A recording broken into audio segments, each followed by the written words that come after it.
Bonsoir à toutes et à tous. Merci d'être venus nombreuses et nombreuses chez Caribe ce soir donc, pour accueillir Stéphane Vanderaille pour son premier roman publié, qui est Charognard. Donc moi je prononce ce O barré O. Hein, on verra après si en fait s'il faudrait le prononcer différemment, mais il fallait bien choisir. C'est un roman donc, qui nous a vraiment enthousiasmé. Alors pour ses qualités propres, dont j'espère on va pouvoir parler et vous convaincre si vous n'en êtes pas déjà totalement convaincu ce soir, mais notamment pour une raison un peu particulière, on est une librairie qui, dans son ADN, a le fait d'être assez liée avec une autre librairie qui s'appelle Scylla et qui est spécialisée en science-fiction, en fantasy, en fantastique.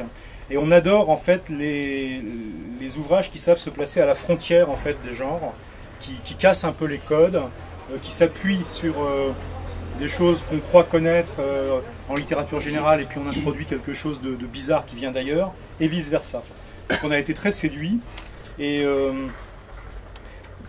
moi j'aurais bien proposé à Pascal Arnaud en fait de nous parler un petit peu de ce livre, de sa genèse. Sa genèse est singulière en ce sens que au départ je m'intéressais au tout premier roman que Stéphane m'avait donné, Ritournelle du cimetière, c'est ça. Un livre qui m'avait vraiment bluffé par son travail sur la fiction, qui n'a pas été encore publié, parce qu'entre-temps, en discutant avec Stéphane, et d'ailleurs c'est un livre que je t'avais transmis pour lecture, parce que j'étais tellement estomaqué par ce bouquin que je me disais, est-ce que tu le lis normalement? Et puis la lecture de Hugues a fait qu'effectivement on avait la même et j'étais rassuré sur mon enthousiasme qui pouvait atteindre la folie peut-être. Et puis en discutant avec Stéphane, je me rends compte qu'il travaillait ou qu'il était en train de finir un deuxième roman. Et donc je lui dis, je voudrais d'abord lire ça avant de prendre une décision. Et donc ça, c'était Charognard. Et là, j'ai pris une grande claque. Parce que c'était un livre qui était, comme tu le dis, au bord de plein de genres, qui les casse, qui les utilise. Et puis en même temps, il y avait cette magistrale ouverture. Puis après, ce non moins magistral manuscrit reconstitué, tiré des limbes d'on ne sait où. Et ce que j'aimais par-dessus tout aussi, c'était la construction interne du manuscrit, c'est-à-dire ce jeu sur la page et ce jeu sur l'espace de la page, le blanc, l'utilisation du blanc, l'utilisation le fait de casser ce qui était en train d'être raconté, etc.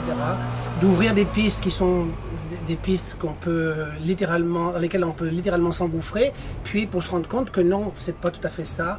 Donc ça mettait en scène quelque chose qui renvoyait le lecteur à lui-même. Qu'est-ce que lire, quoi. Et bon voilà, et puis je me suis dit que ce livre-là pouvait peut-être pas plus facilement, mais plus fortement marquer quelque chose d'un primo-romancier qui maîtrise son art à mes yeux de façon incroyable. C'est un premier roman, et quel premier roman! Que ce soit dans la construction, que ce soit dans l'adéquation du style avec la forme, que ce soit dans toutes les pistes qu'il ouvre, et puis dans ce qu'il propose au lecteur, c'est-à-dire une invite au jeu, même si le jeu peut être assez noir et assez tragique. Voilà ce que je peux dire. Bon, donc voilà, j'étais fortement enthousiasmé, et après je me suis posé la question, la question qui venait, c'était comment on va pouvoir faire connaître ce livre. Voilà. Ce qu'on vous proposerait bien en fait, c'est d'entendre en fait déjà rapidement, justement la langue et la musique de ce livre, et ensuite on dévoilera par petites bribes et puis par le jeu des questions, de quoi il retourne exactement. Enfin, ce sera plus drôle pour tout le monde, je pense, sans dévoiler évidemment des éléments clés de l'intrigue, mais on verra que les éléments clés de l'intrigue est une notion qui est un petit peu difficile à appréhender en fait dans ce texte. Et donc peut-être un premier extrait, le début par exemple. Le début. Enfin le début. Après Non. le début. Après le début. Le deuxième début. Voilà, le deuxième début. Ok. Ouais. Donc peut-être juste un mot pour dire que le manuscrit en fait se présente sous la forme d'un journal et qui est précédé par une préface. Et donc là, je vais lire le début du journal. Jeudi. Tout n'est dorénavant qu'une question de temps, pas de doute possible. J'ai trouvé ce cahier dans le tiroir de mon bureau, l'avais sûrement acheté avec l'autre pour consigner quelques notes en vue de mon travail. J'étais loin de me douter que j'en ferais cet usage. L'écriture d'un journal m'est complètement étrangère, ne me ressemble pas. J'ignore les raisons qui me poussent aujourd'hui à tenir ces lignes. Un présage. Je ne sais du reste comment m'y prendre, comment trier et hiérarchiser les faits, mes impressions, ce qui relève du donné, de l'invention, de la reconstitution. Ceci n'est pas une confession. Je n'ai nullement l'intention de m'adresser à ces pages comme on parle à un confident. Ils sont là maintenant, j'en ai le pressentiment. N'ai rien dit assez, pas sûr qu'elles comprennent. Tout ceci me paraît surréaliste. J'en sourirais presque si je n'avais la sensation physique de quelque anomalie. Ça me prend comme à la gorge, ça me noue les tripes, me perfore le crâne. C'est comme une tache qui progressivement gangrène un champ de vision, un précipité d'encre noire inoculé dans l'air qui en offusque la transparence. Comme un cancer lové en secret dans le paysage lentement le ronge. Ils ont toujours été là, discrets, en marge de nos habitudes civilisées, anodins, invisibles. Ne leur prêtons nulle attention, sauf qu'aujourd'hui les choses sont sur le point de changer, radicalement. C'est ce qu'il m'a semblé comprendre en interrompant leur petit banquet au milieu d'une route de campagne. Nous revenons avec C et le bébé d'une balade en forêt comme nous les aimons. Une route en ligne droite, perdue, comme la rainure de cette double page, au milieu de champs qui se déploient de part et d'autre dans des camailleux d'ocre sèche et de brins tourbes. Les champs viennent pour la plupart d'être labourés, j'imagine de nets tracés vus du ciel, un quadrillage prêt à recevoir au-delà des marges glauques une écriture régulière et soignée, impeccablement rythmée de sillon en sillon. Cette terre fraîchement retournée n'est pas si riche et fertile qu'elle y paraît. Bientôt ces champs seront en friche, ces sillons inutiles, cette poésie ravalée. Je n'en sais rien pour l'heure, mais voilà ce que me dit cette petite scène qu'il joue à mon attention, au milieu de cette route où je roule à 80 km/h, emportant les promesses du printemps. C'est cloîtré dans un silence profond, la fatigue court dans ses membres, visage légèrement détourné sur la droite, regard vagabond ballotté par des pensées avortées qui s'entrechoquent, j'imagine. C'est l'embardé qui la rappelle à la réalité. C'est rien, je lui dis. Ce n'est pas rien. Je fige cet instant dans un présent, j'ignore pourquoi, mais le passé me paraît inconvenant. Ils sont 3 ou 4, peut-être plus, à becqueter, déchiqueter, à broyer ces restes propitiatoires d'un reste éviscéré de bientôt incrusté dans l'asphalte. Ce spectacle n'a rien d'exceptionnel en soi. Ils s'en donnent à cœur joie, chacun leur tour dans leur patience docile de communion. L'un d'eux, c'est l'image que j'en garde, relève la tête et me voit, foncer sur lui, droit, sur eux, je crois. Il est posé légèrement au travers de la route, au milieu de ses congénères. 2 yeux noirs cinglants qui, sur une tête à ressort, s'effacent derrière la dague, sur moi pointée, autour de laquelle s'entortille un lambeau sanguinolent. J'y lis une interrogation, une invite, un soupçon. Dans ce silence, un oracle.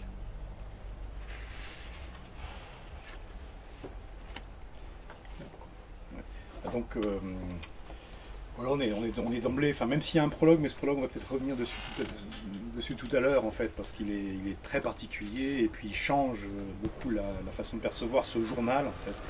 Alors, ce journal, voilà, de quoi il s'agit, on sent, là, d'un coup, il y a des oiseaux qui commencent à être un peu omniprésents et agressifs dans ce petit village, là, où le narrateur, donc, a entrepris de raconter ce qui se passe au quotidien. En tout cas, on croit que c'est ça. Enfin, mais est-ce que c'est vraiment ça? Là, ça va être tout l'enjeu en fait de ce livre, c'est qu'est-ce que ça raconte exactement. Mais moi j'avais une première question en fait, parce que déjà elle sort de cette ambiance, et alors qui est enfin, toute simple en fait, parce que qui dit prolifération d'oiseaux un peu agressifs, une des premières pensées en fait qui se présente, c'est Les Oiseaux de Hitchcock, qui lui aussi est un des rares films d'Hitchcock où on ne sait pas ce qui se passe en réalité, c'est-à-dire qu'il laisse le film ouvert, alors que Hitchcock aime bien refermer les films à la fin pour que tout tombe en place. Là au contraire, rien ne tombe en place, ça reste très mystérieux. Et si je me trompe, enfin, le couple, le protagoniste, regarde même les oiseaux en fait au début, hein, quand les choses ne sont pas encore trop dégradées. Le regarde à la télé histoire de se détendre. Enfin, et alors je voulais savoir quel était le lien. Est-ce qu'il y a un lien de penser aux oiseaux? Est-ce qu'au contraire c'est venu de façon incidente, de façon un peu tangentielle, enfin, et que ça s'est retrouvé comme ça, enfin voilà. Non, j'ai pas du tout pensé aux oiseaux dans l'immédiat. Enfin, quand j'ai eu l'idée en fait, l'idée du roman m'est venue exactement comme elle est décrite dans les premières pages du livre. C'est-à-dire, je revenais d'une balade en forêt et il y avait effectivement ces oiseaux charognards en train de déchiqueter les restes d'un animal écrasé sur la route. Et puis, ils se sont envolés. Et donc, j'ai vu, dans ce geste-là, ce mouvement d'envol, en fait, il m'est venu l'idée d'un texte qui mettrait en scène des oiseaux charognards. Et en fait, ce que j'ai vu tout de suite, c'est l'impact qu'il pourrait avoir sur la forme du texte. Ce qui m'intéressait, c'était pas tant de raconter une histoire, parce que je suis pas sûr que je sois très doué pour raconter des histoires, mais en fait, ce qui m'intéressait vraiment, c'était de m'amuser avec la forme du récit, et de voir comment, en fait, cette image première allait vraiment appuyer sur le récit, et puis voir un petit peu ce que j'allais pouvoir en faire. Et puis c'est en commençant à travailler là-dessus que je me suis dit mais t'es con, enfin, je veux dire ça a déjà été fait. Effectivement, et c'est là que je me suis dit, il y a le film d'Hitchcock et j'y avais pas pensé tout de suite. Donc assez rapidement en fait je me suis dit que finalement c'était pas grave parce que ce que je voulais faire c'était pas du tout la même chose.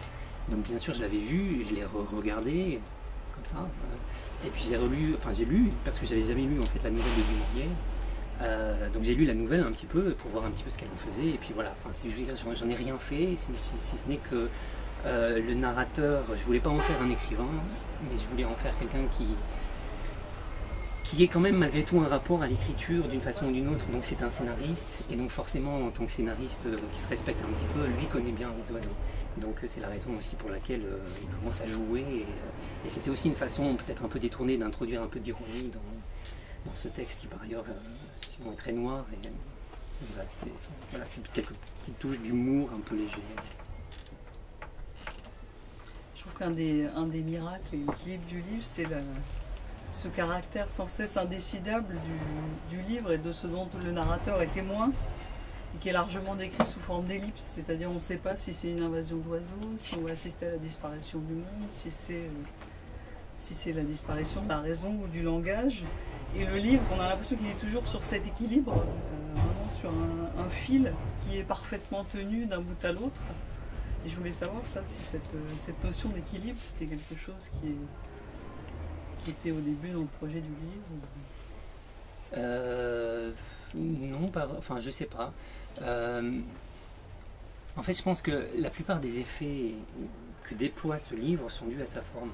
Et je pense que le fait que ce soit un journal et qu'il n'y a qu'une seule voix, forcément, par le fait qu'on est amené à douter de ce qu'il raconte, parce qu'il n'y a aucun autre personnage qui est susceptible de venir soit confirmer, soit infirmer ce qu'il raconte.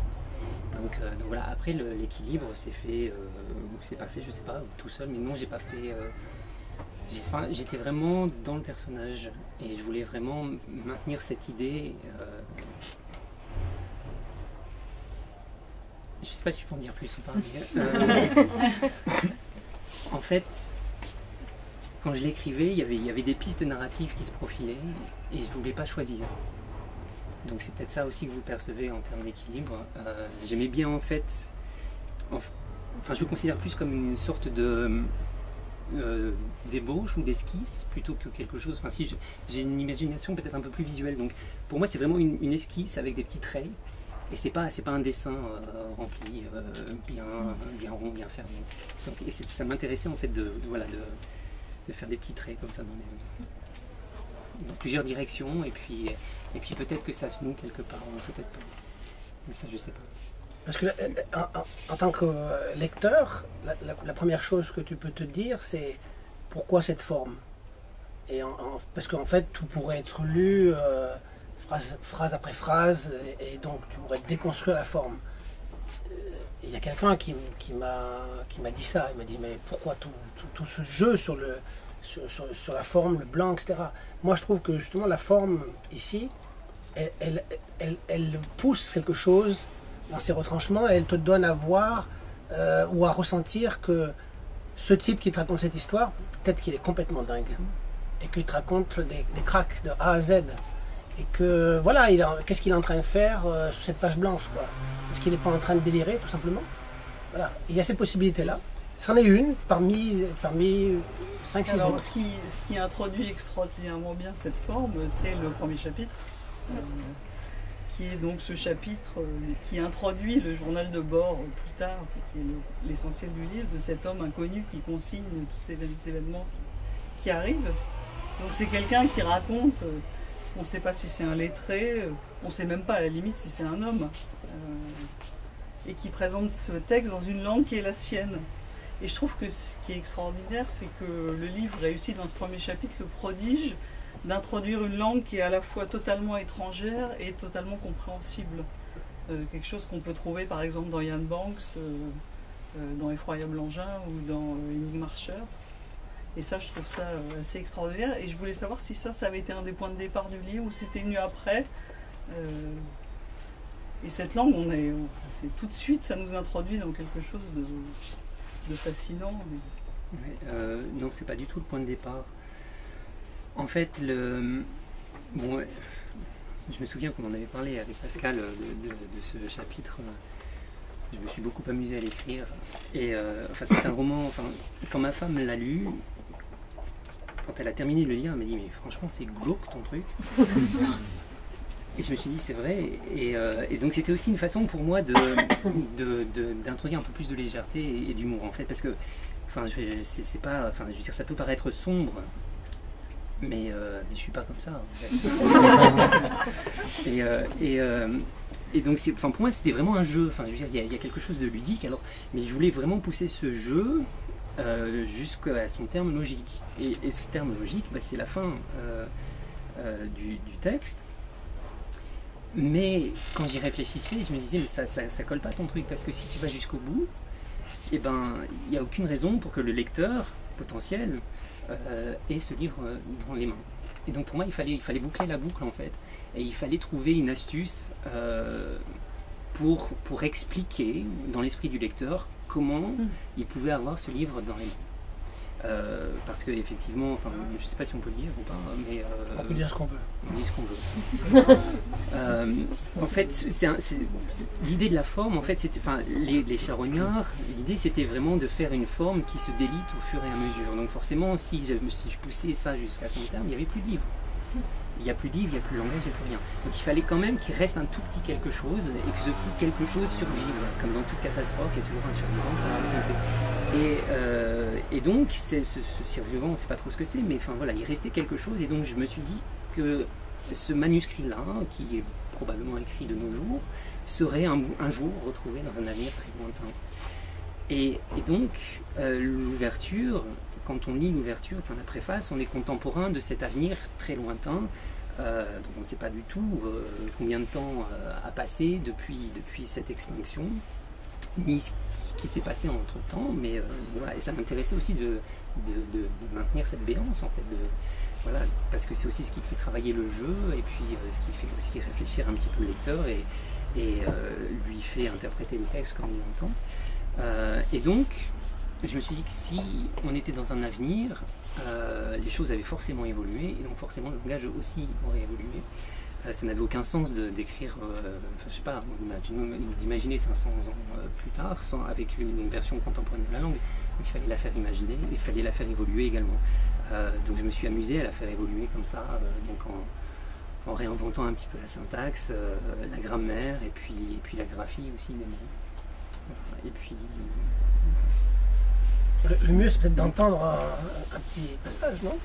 De ça, il faut le voir et l'entendre. Je pense qu'il faut le voir. L'entendre, c'est une chose. Moi, j'ai vraiment été fasciné par ce mécanisme, qui n'est pas qu'un mécanisme, parce que la justification de l'existence du texte, ça c'est aussi un truc qui est assez canonique, et des gens l'ont fait merveilleusement en faisant intervenir un mode de transmission du manuscrit. Donc bon, il y a Eco, il y a Danielewski dans La Maison des Feuilles qui a fait aussi un truc assez extraordinaire. Mais là, je trouve que la façon dont il est fait colle complètement avec qui est une des questions centrales, ce que disait Marianne et ce que tu disais, c'est le fait que le lecteur d'emblée va être confronté à la question de la fiabilité de ce narrateur, qui, entre tout nous donne l'impression, parce qu'il écrit de choses simples, compréhensibles, d'expériences assez directes, des oiseaux sur un chemin, tout ça on est tenté d'y croire, hein, mais il y a ensuite une sorte ça devient fractal dans le doute, c'est-à-dire que oui, alors si on accepte, alors soit on refuse le premier postulat, mais non, ces oiseaux qui commencent à être partout, c'est n'importe quoi, donc c'est un ouvrage de science-fiction et on n'en parle plus. Mais si on accepte le premier postulat, après on s'aperçoit qu'il y a d'autres trucs où mais c'est pas possible, même si j'ai accepté qu'il y a des oiseaux partout, pourquoi il fait ça, pourquoi il dit qu'il fait ça, ou pourquoi au contraire il ne dit pas, enfin, et donc il y a une espèce de ramification de justement ce que tu disais, Pascal, qu'est-ce qu'il me raconte exactement, pourquoi je lui accorderais foi à ce journal, à ce type-là, alors même que les éléments sont parfaitement, pas ordinaires, mais crédibles. Oui. C'est leur agencement qui pose problème. Classique, et le fait qu'il y ait ce... Alors, moi j'aime à penser, mais pour moi que c'est une espèce d'universitaire du futur, mais peut-être pas, peut-être que c'est une intelligence artificielle, peut-être qu'on compte toute autre chose, mais qui récupère le manuscrit, puis dit, bon bah voilà, ce truc est bizarre, et nous alerte en fait sur le fait qu'on va rentrer dans un machin où il y a plein de couches de sens en fait qui sont partiellement contradictoires, et je trouve que c'est mené avec une maestria quoi, qui est incroyable. Et cet ouvertissement dit le doute tout de suite. Oui. C'est-à-dire que voilà. Il nous prévient qu'il faut prendre le texte avec des pincettes. Tout est posé quoi. L'anglais.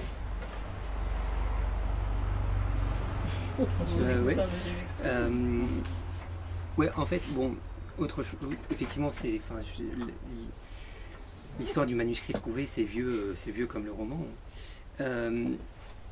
Et en règle générale, quand on a une préface qui explique, etc., c'est justement pour rassurer le lecteur et lui dire, voilà, ce que tu vas lire, tu peux vraiment faire confiance.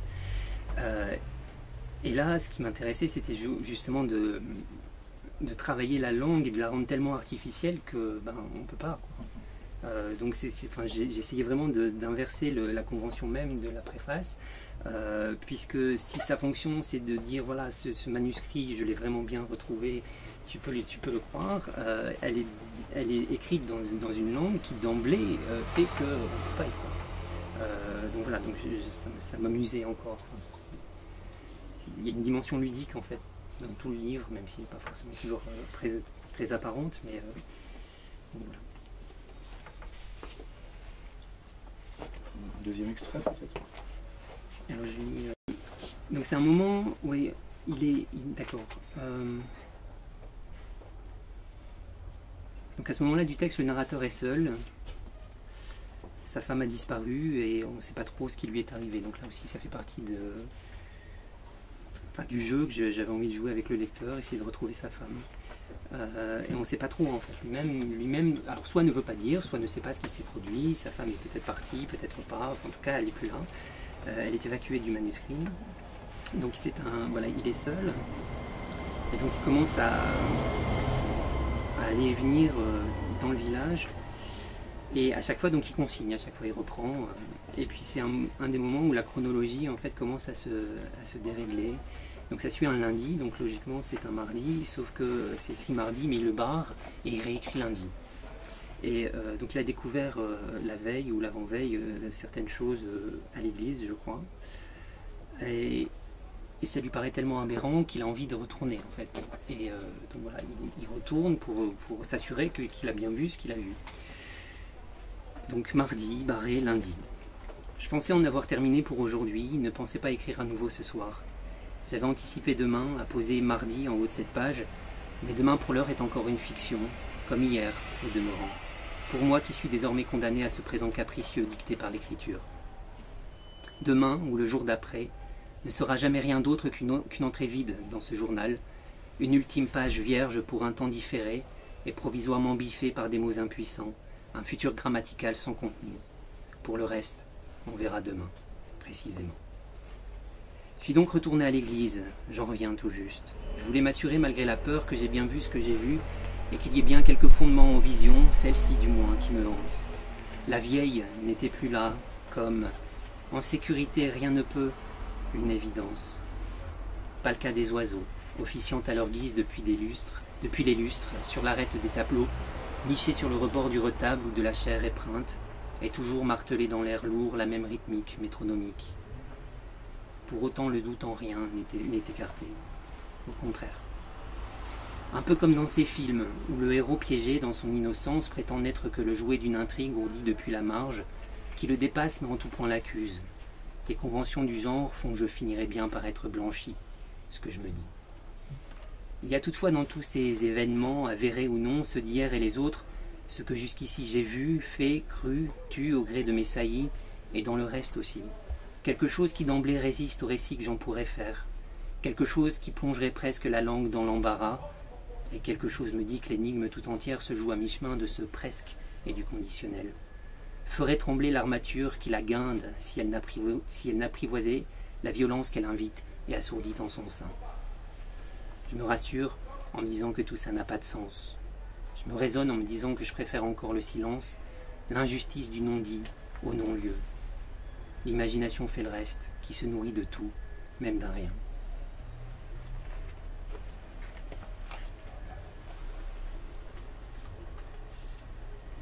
Une chose qui est surprenante, c'est que tous ces oiseaux, finalement, les corbeilles, les corneilles, les corbeaux, les freux, ne sont pas des charognards, forcément. Pourquoi est-ce que le roman s'appelle Charognard ?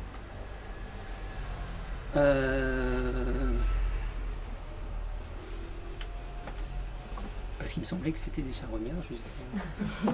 Les corbeaux, les corneilles, les freux. Non, enfin, c'était vraiment l'idée de cette dévoration-là. Et de ce que pourraient faire subir ces oiseaux. On ne sait pas trop s'ils sont agressifs ou passifs. Enfin, je dirais, le narrateur, enfin, tout ce qui peut se produire éventuellement reste tu, enfin, ce qu'il dit un petit peu là. Il préfère ne rien dire ou ne pas trop en dire parce que lui-même en doute un petit peu de ce qu'il voit. Et donc voilà, c'était cette idée de dévoration avec laquelle je voulais jouer, dévorer le langage, dévorer le texte aussi. Et, ouais, c'est ça que je trouve assez fascinant, c'est la réussite totale d'un récit qui raconte l'échec à dire par un narrateur ce dont il est le témoin.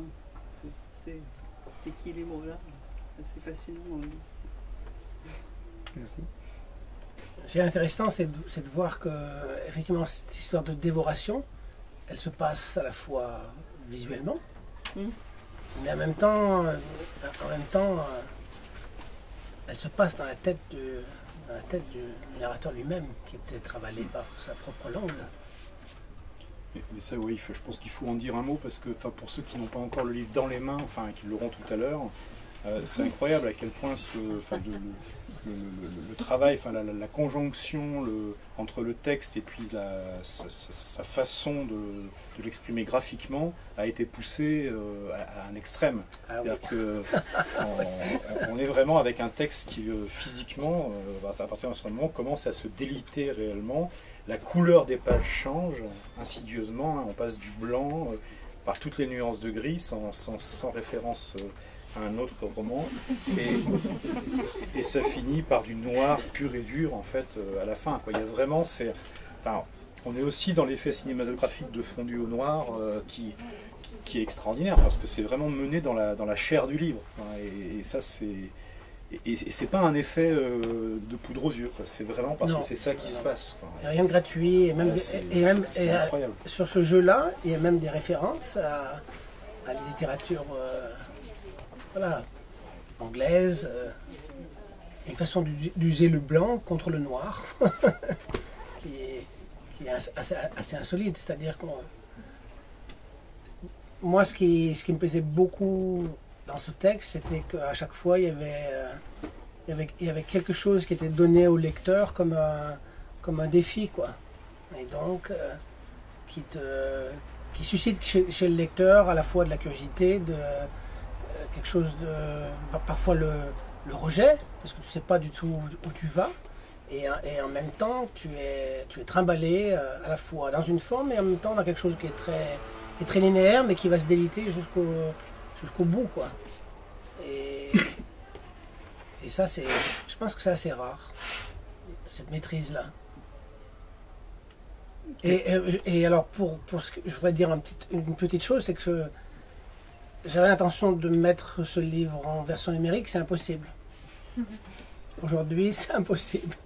Parce que tout ce qui est mis en place au niveau de la typographie, donc l'effacement des lettres, l'effacement, voilà, c'est pas réalisable aujourd'hui techniquement.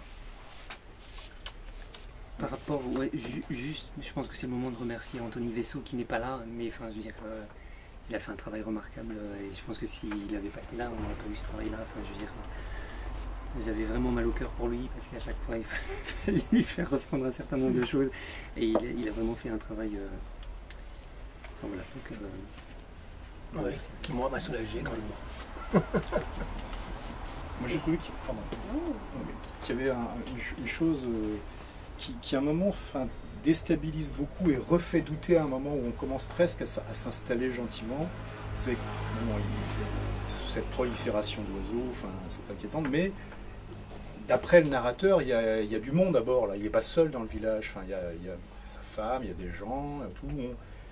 Et en fait, il y a un moment, une nouvelle bascule où il se retrouve seul, quoi. Et donc il écrit différemment, il se met à écrire.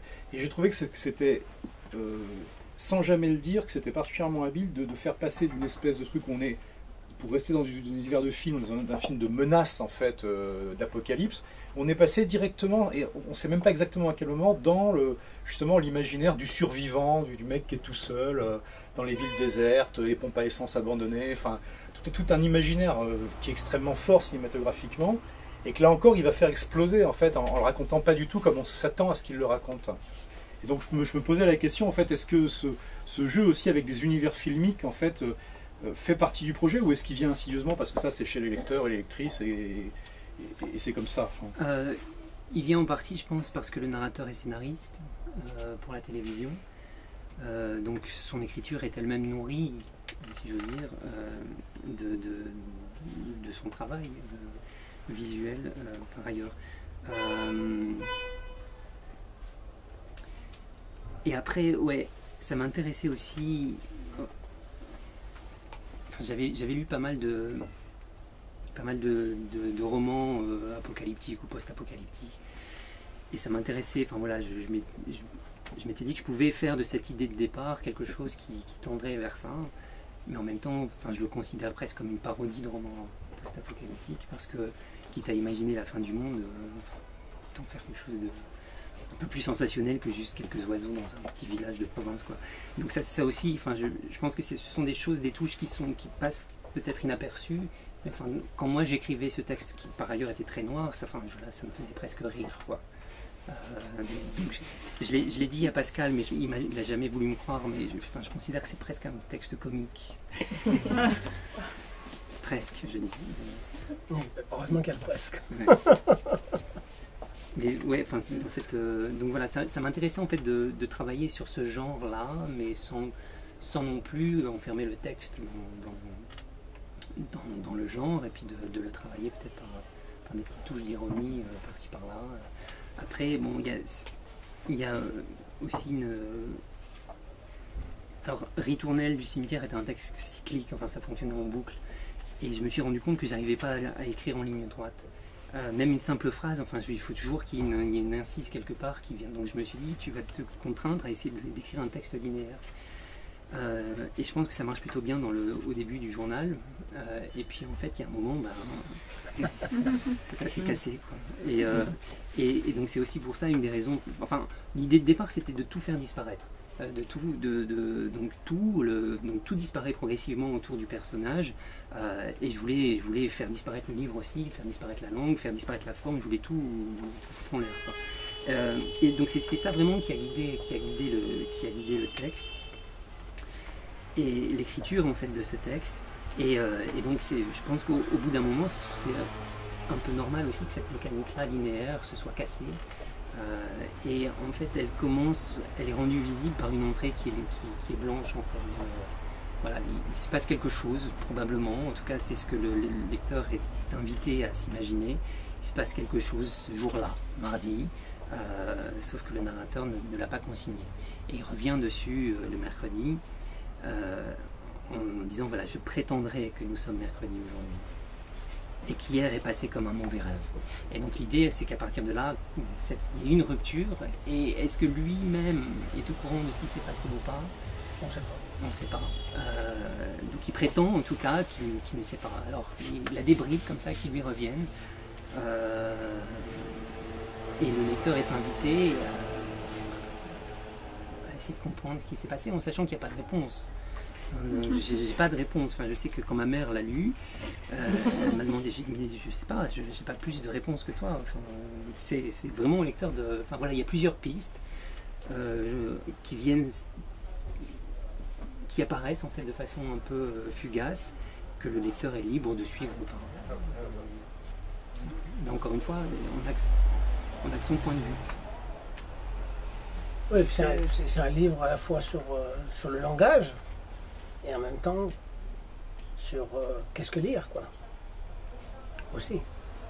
C'est-à-dire, en tant que lecteur, tu es amené à te poser toutes sortes de questions constamment et à pouvoir tout mettre en doute de A à Z. Et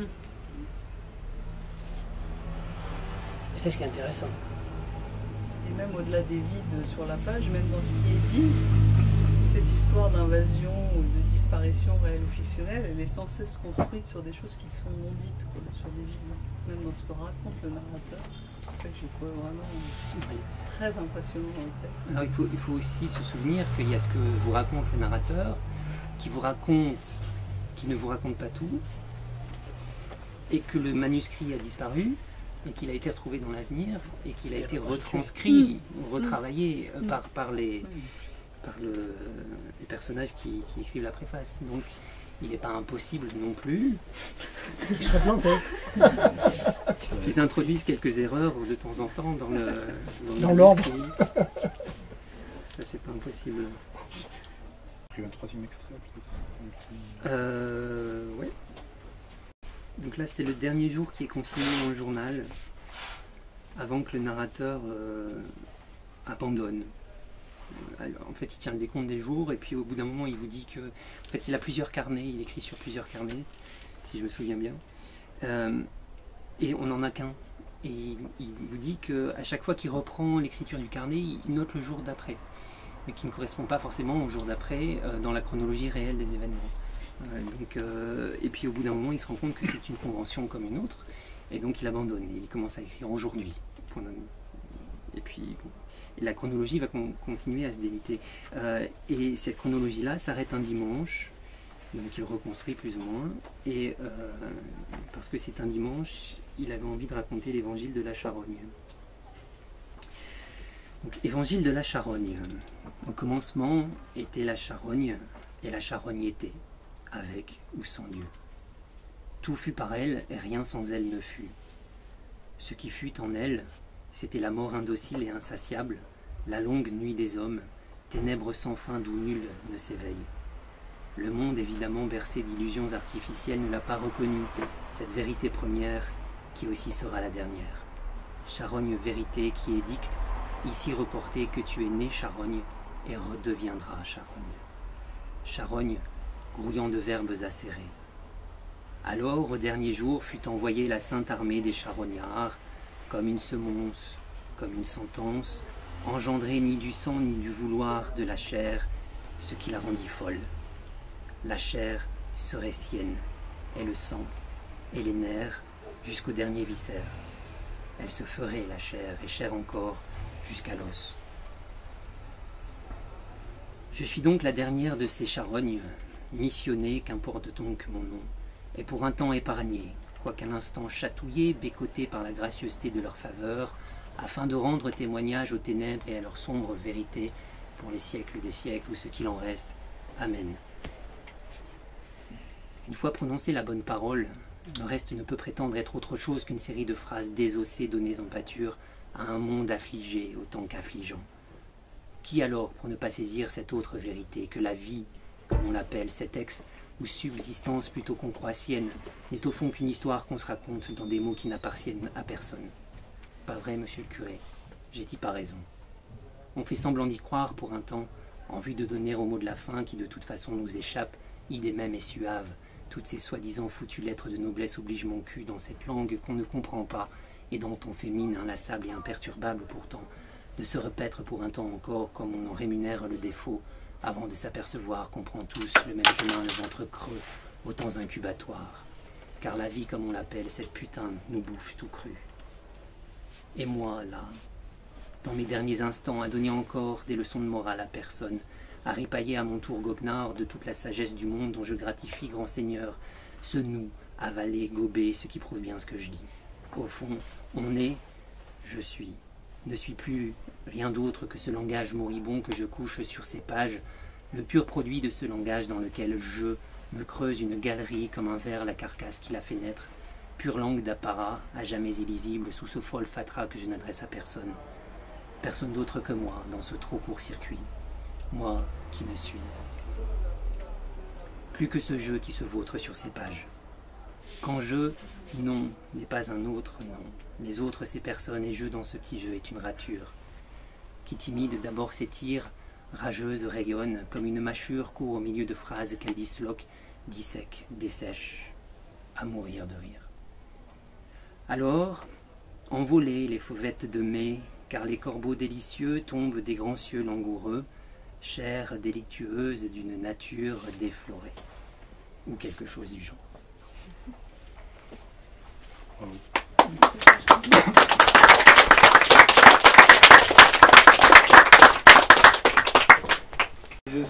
Moi, je voulais, enfin oui, peut-être dire quelques mots en guise de conclusion qui sont. Je pense que c'est un livre qui est particulièrement impressionnant, qui est, et je suis très sérieux en disant ça, c'est un livre idéal en fait pour offrir, parce que comme l'a rappelé Pascal, c'est peut-être un livre qui pousse à son paroxysme la notion justement où c'est le lecteur ou la lectrice qui fait en fait le livre, qui décide vraiment ce qu'il est en train de lire.